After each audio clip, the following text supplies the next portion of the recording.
अस्सलाम वालेकुम दोस्तों, उम्मीद करता हूँ कि सब ठीक होंगे और खैरियत से होंगे।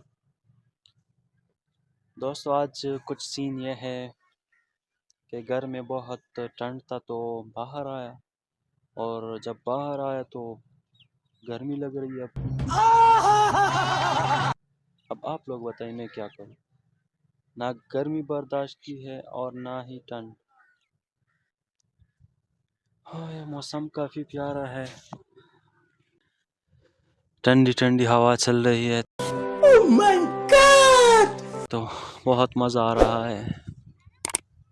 दोस्त मैं वापस घर आ गया और बाहर आपको बताया कि गर्मी लग रही है यार। सर्दी की वजह से बाहर गया था तो वहाँ मुझे गर्मी लग रही थी। अब वापस घर आया तो अब सर्दी लग रही है। अबे ओ अब आप लोग मुझे बताएं मुझे क्या करना चाहिए।